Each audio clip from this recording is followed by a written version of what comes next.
Pimpalgaon Hareshwar police station हद्दीतील घडलेल्या मुलीवरील अमानुष घटनेच्या निषेधार्थ विराट मूक मोर्चा. पिंपळगाव हरेश्वर पोलीस स्टेशन हद्दीतील घडलेल्या मुलीवरील अमानुष घटनेबाबत आरोपी व संबंधितांवर कठोर कारवाई करण्याबाबत संबंधित विभागाला निवेदन देण्यात आले. पिंपळगाव हरेश्वर पोलीस स्टेशन येथे दाखल झालेल्या पोस्कोसह इतर कलम अन्वये दाखल प्रकरणातील मुलगी ही अल्पवयीन मुलीवरील अमानुष घटना केवळ एका कुटुंबाची शोकांतिका नसून संपूर्ण मानव समाजाच्या स्वाभिमानाला धक्का देणारी आहे. या घटनेमुळे गावासह पंचक्रोशीतील जनता अतिशय संतप्त असून आरोपींवर तातडीने कठोर कारवाई होणे गरजेचे आहे. त्या अनुषंगाने ग्रामस्थ व पंचक्रोशीतील जनतेच्या वतीने पुढील मागण्या सादर करण्यात येत आहेत. आरोपी हाबिद हुसेन शेख, हिंदू पत्नी व तिच्यापासून 2 मुले असलेला व त्याची आई फातिमा बी शेख जलील आज प्रथमदर्शनी आरोपी आहेत. परंतु त्यांच्या बरोबरच या प्रकरणी त्यांना साथ देणारे व सहकार्य करणारे इतर आरोपींचा शोध घेऊन त्यांना आरोपी करून त्यांना कठोरात कठोर शिक्षा व्हावी. सदरील गुन्ह्यात लव्ह जिहाद सारखा गंभीर प्रकार समोर आल्याने शेंदुर्णी येथील गुरुकुल इंग्लिश मीडियम स्कूलच्या बसवर चालक असलेला हबीद हुसेन शेख वय 41 राहणार शेंदुर्णी या कट्टर इस्लामिक जिहादी वृत्तीच्या नराधमास पोलिसांनी तात्काळ ताब्यात घेतले. त्याचा मोबाईल जप्त केला. या नराधमाने हिंदू पीडितेचे फोटो काढून ते फोटो व्हायरल करण्याच्या धमक्या देऊन तिला ब्लॅकमेल करत होता. तसेच तिला शरीर संबंध करण्यास जबरदस्ती करून तिच्या गावी जाऊन तिला गुंगी सदृश पदार्थ खाऊ घालून तिच्यावर अतिप्रसंग करत होता. या नराधमाने दिलेल्या फोटो व्हायरल करण्याच्या धमकीमुळे पीडिता घाबरलेल्या अवस्थेत होती. त्यामुळे पूर्ण हकीकत ती उघड करू शकली नाही. परंतु तिला नंतर विश्वासात घेतले असता सविस्तर पुरवणी जबाब दिल्यावरून सदर नराधमाविरुद्ध या हिंदू पीडितेवर तिला फोटो व्हायरल करण्याची धमकी देऊन वारंवार जबरदस्तीने बलात्कार केल्याचे उघड झाल्यावरून भारतीय न्याय संहितेचे कलम 69, 49, 50 आणि पोस्को कायद्याचे कलम 417 ही वाढीव कलमे लावण्यात आली आहेत. त्यावरून दिनांक 21/8/2025 रोजी या नराधमास विशेष न्यायालयाने 5 दिवसांची पोलीस कस्टडी दिली आहे. सदर लव्ह जिहादची घटना अत्यंत गंभीर असून हिंदू पीडिता ही 17 वर्षाची शाळकरी मुलगी आहे, तर आरोपी नराधम हा 41 वर्षाचा आहे. ही एकच घटना नसून या नराधमाने स्कूल बसवर ड्रायव्हर असताना अशा अनेक 9वी-10वीच्या हिंदू शाळकरी मुलींना फूस लावून टार्गेट केले आहे. त्यांच्याकडे वाईट नजरेने बघणे, मुलींशी अश्लील बोलणे तसेच मुलींना जाणून बुजून स्पर्श करणे असे गैरकृत्य तो करत आला आहे, असा उल्लेख नमूद प्रथम खबर अहवालात देखील आलेला आहे. सदर प्रकरण लव्ह जिहाद स्वरूपाचे असूनही पीडित मुलीच्या पालकांनी शाळा प्रशासनाकडे 6 महिन्यांपूर्वी तक्रार दिल्यानंतर देखील संबंधित शाळेने वाहन चालकावर कोणतीही कारवाई का केली नाही अथवा त्याला नोकरीवरून का काढले नाही याची चौकशी करण्यात यावी. जर या प्रकरणी शालेय प्रशासन दोषी आढळल्यास त्यांच्यावर देखील कर्तव्यात कसूर व निष्काळजीपणा या कारणावरून कठोर कारवाई करून त्यांना देखील या प्रकरणात आरोपी करून संबंधित शाळेचे रजिस्ट्रेशन रद्द करण्यात यावे. कारण शाळा प्रशासनास सह आरोपी करून कायदेशीर कारवाई केली तर भविष्यात कोणतीही शाळा महाविद्यालय प्रशासन अशा गंभीर प्रकरणात दुर्लक्ष करणार नाही व गुन्हेगारी प्रवृत्तीच्या लोकांना कामावर ठेवण्याचे धाडस करणार नाही. पोलिसांनी या प्रकरणी तातडीने चार्जशीट दाखल करून खटला फास्ट ट्रॅक कोर्टात चालवावा, जेणेकरून अल्पावधीत पीडितेला त्वरित न्याय मिळेल, पीडित कुटुंबाला तातडीने शासकीय मदत मिळावी तसेच त्यांना सुरक्षेसाठी आवश्यक ती संरक्षणात्मक उपाययोजना उपलब्ध करून द्याव्यात. अशा घटना पुन्हा घडू नयेत म्हणून समाजातील मुलींच्या सुरक्षितेसाठी गावागावात विशेष उपाययोजना तयार करण्यात याव्या. तसेच अशा प्रवृत्तीला आळा घालण्यासाठी ठोस पावले उचलण्यात यावीत. या अमानुष घटनेमुळे संपूर्ण परिसर हादरलेला असून समाजाच्या प्रतिष्ठेचा व सुरक्षिततेचा प्रश्न निर्माण झाला आहे. त्यामुळे आपण या निवेदनातील सर्व मागण्यांवर तातडीने कार्यवाही करून आरोपींना कठोर शिक्षा देऊन न्याय मिळवून द्यावा, ही आमची एकमुखी व मनापासून विनंती आहे. या विराट मूक मोर्चाला पंचक्रोशीतील सकल हिंदू समाज, राष्ट्रीय स्वयंसेवक कार्यकर्ते, बजरंग दल कार्यकर्ते, गावातील गोरक्षक, भाजपा, शिवसेना शिंदे गट तसेच शिवसेना उद्धव बाळासाहेब ठाकरे गट व इतर पक्षातील नेते व कार्यकर्ते, ग्रामविकास विद्यालयातील 11वी 12वीचे विद्यार्थी उपस्थित होते. आणि अगोदरच्या वक्त्यांनी अतिशय चांगल्या पद्धतीने हिंदुत्व आणि ह्या विषयाच्या झालेल्या निषेधार्थ चांगल्या पद्धतीने मार्गदर्शन केलेलं आहे.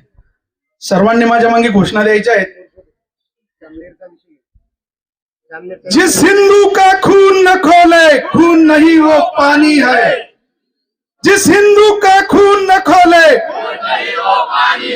जिस हिंदू का खून न खोले देश के इन गद्दारों को गोली मारो सालों को, देश के इन गद्दारों को, देश के इन गद्दारों को, भारत माता की। सगळ्या घटनेचा क्रम तुम्हाला जो आता 19 तारखेला आपल्या इथे झाला अटल गव्हाणीतील चिमुकलीला न्याय देण्यासाठी आपण इथे आलेलो। ही घटना कशी झाली, काय अवस्था होती? 2 दिवस आपल्या मुलीवर अत्याचार झाल्यानंतर जी मुलगी शिकायला गेलेली होती ती गुरुकुल हायस्कूलची विद्यार्थिनी होती। 30 ऑक्टोबर 2024 ला या मुलीचं ऍडमिशन झालं। मार्च महिन्यात पेपर दिले। 5च महिन्यात या मुलीचं शिकार केलं। 5च महिन्यात तिथला लिपिक, तिथला शिक्षक असेल, तिथले जे आधी षडयंत्र असेल, बसच्या माध्यमातून मुलींची बस भरल्या जायची। इथे भरपूर मुली आहेत, मुलगींना समजून घेण्याची गरज आहे। लहान मुलींना मुलींची बस भरल्या जायची। शाळेतून बस निघाली, पुढच्या टप्प्यावर मित्र असायचा थांबवून ठेवलेला, आता गर्दीमध्ये आपला मित्र बसवायचा अजून, म्हणून त्या 2 मुलींना अजून स्टेअरिंग शेजारी जवळ। तिथून चॉकलेट देण्याचं प्रमाण चालू झालं। मुलींना महागडी कॅडबरी आणि मुलांना 2 रुपयाचं चॉकलेट हे देण्याचं चालू झालं। क्रम चालू झाला, एकाएकी झालं नाही। बोलणं चालू झालं, दादा, अंकल, बेटी यांच्यात नातं नसतं, यांचं स्वतःच नातं नसतं, तर हिंदूंशी असलेलं नातं नसतं। यांनी त्या चिमुकलीवर घरापासून आक्रमण केलं। 40 वर्षाचा नराधम, 60 वर्षाची त्याची बुड्डी त्या मुलीला सांगते बेटा मेरी बहू बन जा।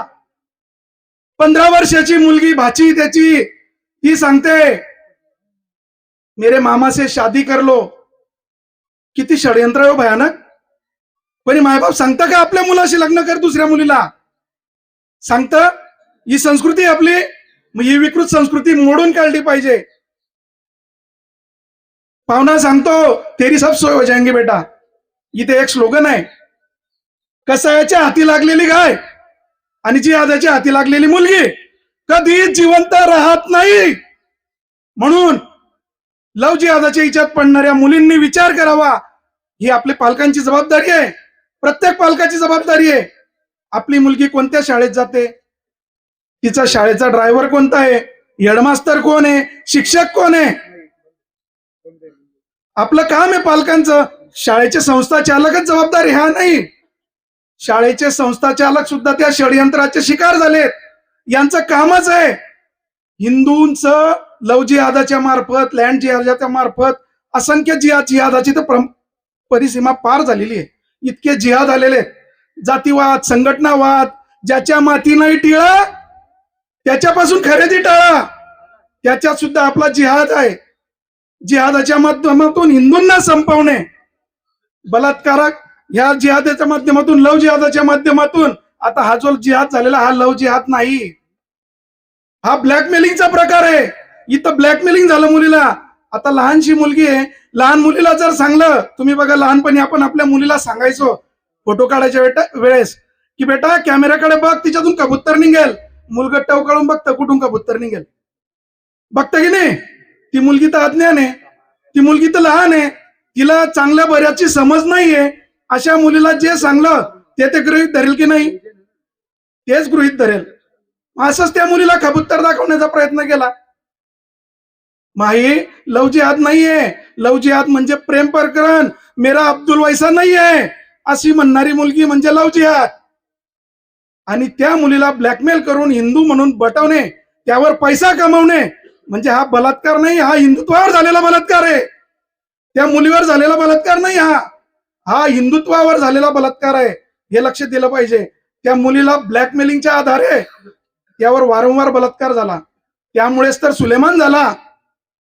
जामनेरला त्या मुलीचे व्हिडिओ एडिटिंग, व्हिडिओ क्लिपा, त्या व्हिडिओच्या आधारावर सुलेमान त्या मुलीला ब्लॅकमेल करत होता। रोज दिवसेंदिवस तिला बोलवण्यात जात होतं, या ठिकाणी आहे त्या ठिकाणी आहे। मुलगी अक्षरशः डिप्रेशन मध्ये होती, एक तर मरा नाहीतर जा। फासावर चढवणं, एखाद्याला मारणं बलात्कारापेक्षा मोठी शिक्षा आहे का? एखाद्या मुलीचं शोषण करणं बलात्कारापेक्षा मोठी शिक्षा आहे का? अरे शिवाजी महाराजांच्या काळापासूनच चौरंगा केला जात होता. एखाद्या मुलीने जर एखाद्या मुलीकडे जर एखाद्या जिहाद्याने वाईट नजरेने सुद्धा बघितलं तर त्याचे तिथेच हातपाय कलम केले जात होते. हा तर सुलेमान आहे. इथं महाराष्ट्रात एक घटना बड्या मुश्किल न दिसते. आपले तर 35 तुकडे फ्रीज मध्ये आहे. त्याचा निषेध नाही करायला आलं कोणी. त्या मुलीला भेटायला गेले, सुलेमानच्या घरी भेटायला गेले. आपल्या मुलीच्या घरी किती आले? अब्दुल्ला आला, अबू काझमी आला. अरे भडव्या, तुला दिसत नाही का इथे काय झालं ते? तुला दिसलं का एका मुलीवर वारंवार बलात्कार झाला? हे तुला दिसलं नाही? आणि एका बलात्कारावर काय कारवाई केली पाहिजे? तुझ्या घरातली जर मुलगी असती आणि तिच्यावर हे प्रकरण झालं असतं तर तू पीडिताच्या, ज्याला मारले गेला त्याच्या समर्थनात गेला असता? नाही. एकटी स्त्री ही संधी नाही, जबाबदारी आहे. प्रत्येक राजकीय नेते मंडळी, पोलीस प्रशासन सगळे इथे आहेत. मला या माध्यमातून एक गोष्ट पण सांगावीशी वाटते की ही घटना घडताच पोलीस प्रशासनाचं मी कौतुक करतो. कारण 3 दिवस आम्ही सगळी मंडळी, काही राजकीय मंडळी मधले परेश भाऊ होते, 3 दिवस आम्हाला खूप त्रास झाला. 2 दिवस मुलगीने काही स्टेटमेंटच दिलं नाही. चांगला डॉक्टर आला असता, वरतून कोणी आला असता. हे वशीकरण होतं, ब्लॅकमेलिंग होतं. तिला खावळलेलं असं होतं की 2 दिवस ती बोललीच नसती. 3ऱ्या दिवशी पोलिसांच्या मदतीने त्याच्यावर 376 गुन्हा दाखल झाला. वर्मा मॅडमांनी मुलीचं पूर्ण स्टेटमेंट ऐकलं आणि त्याच्यावर 376 पोस्को अंतर्गत गुन्हा दाखल झाला. तात्काळ आईलाही अटक केली, मुलीच्या जबानीतून आलेले, आणि अल्पवयीन मुलगी असलेलीवर सुद्धा गुन्हा दाखल झाला. अशीच शासकीय तत्परता हिंदूंना, कोणीही असो, रिकाम्या लव जिहाद असेल, लँड जिहाद असेल, कोणीही असो, कोणत्याही जातीचा असो, धर्माचा असो. अरे भगवंतानं जन्म देताना भेदभाव केला नाही. आपण कोण आहे? तुम्ही, आम्ही, तुम्ही नंतर आहे. माणूस जन्माला येतो तेव्हा हिंदूच असतो. माणूस जन्माला येतो तेव्हा हिंदू असतो. नंतर आहे तुम्ही सांगणारे कोणी ख्रिश्चन आहे, कोणी मुस्लिम आहे, कोणी आमक्या जातीचा, कोणी ढमक्या जातीचा. ज्या दिवशी रक्ताचा शोध विज्ञान लावेल ना, त्या दिवसापासून आम्ही मानू की तुम्ही ह्या धर्माचे, त्या धर्माचे. रक्ताचा शोध लागलाय अजून? आईच्या पोटामध्ये जो जन्म घेतलेला रक्ताचा गोळा बाहेर आलेला आहे त्याचा अजूनही शोध नाहीये. म्हणून भगवंतानं अजून फरक केला नाही जाती धर्मामध्ये. तुम्ही, आम्ही कोण? हिंदू धर्म नाही करत असं काही. आपली संस्कृती आहे. आपण सनातन हिंदू धर्मामध्ये जन्माला आलेलो आहोत. आपण कोणावर अन्याय करतो का? आपली निषेध करण्याची पद्धत कशी आहे? भव्य मुक मोर्चा. आपण तोडफोड करतो, शासकीय संपत्तीचं नुकसान करतो? नाही. काही जिहादी हिरोगिरी बनायला बघतात. मी या मोर्चाच्या माध्यमातून सर्व प्रशासकीय अधिकाऱ्यांना सांगू इच्छितो, या हिरोगिरींना पहिले ठेचा. हे जे हिरोगिरी करणारे आहेत, दगडफेक करणारे, पत्तरबाजी करणारे, यांना ठेचा. आणि त्यांची जी मागणी आहे, त्यांची मागणी आपण आता एका घोषणेतून करू. मला तुमची सगळ्यांची सहकार्याची आवश्यकता आहे. आवाज थेटपर्यंत गेला पाहिजे. यांना आझादी पाहिजे. धर्मानंही शिकवलंय आझादी कशात द्यायची आहे, शासनानंही ठरवलंय कशात द्यायची आहे. त्यांनी मागितली आहे, आपण त्यांना देऊ. काही इच्छात आपण आझादी देऊन टाकली आहे. म्हणून सर्वांनी एका सुरात माझ्या मागे आझादीचा स्वर लावायचा आहे. हम दे के रहेंगे आझादी. आझादी सर्वांनी जोरात एका सुरात म्हणायचा आहे. हा पूर्ण महाराष्ट्रात हा आझादीचा विषय त्यांच्यापर्यंत पोहोचणं गरजेचं आहे. आपण काय आझादी द्यायची आहे आणि काय त्यांच्याकडून काय त्यांना आपण आझादी देऊन टाकली आहे. हम दे के रहेंगे आजादी. हम दे के रहेंगे आजादी. लव जिहाद से आजादी. लव जिहाद से आजादी. लैंड जिहाद से आजादी. आतंकवाद से आजादी. गौ हत्या से आजादी. आतंकवाद से आजादी. हम दे चुके हैं आजादी. हम दे चुके हैं आजादी. वक्फ बोर्ड को आजादी. वक्फ बोर्ड को आजादी. हम दे चुके हैं आजादी. हम दे चुके हैं आजादी. 3 तलाक को आजादी. 3 तलाक को आजादी. हम दे चुके हैं आजादी. याकूब मेमन को आजादी. अफजल्ला को आजादी. कसाब को आजादी. हम दे के रहेंगे आजादी. हम दे के रहेंगे आजादी. कश्मीर से आजादी. पाकिस्तान से आजादी. हिंदुस्तान से आजादी. हम दे के रहेंगे आजादी. धर्मांतर से आजादी. वोट जिहाद से आजादी. पत्थरबाज से आजादी. ब्लैकमेलिंग से आजादी. घुसखोरी से हम दे के रहेंगे लव जिहाद से, लव जिहाद से। धन्यवाद।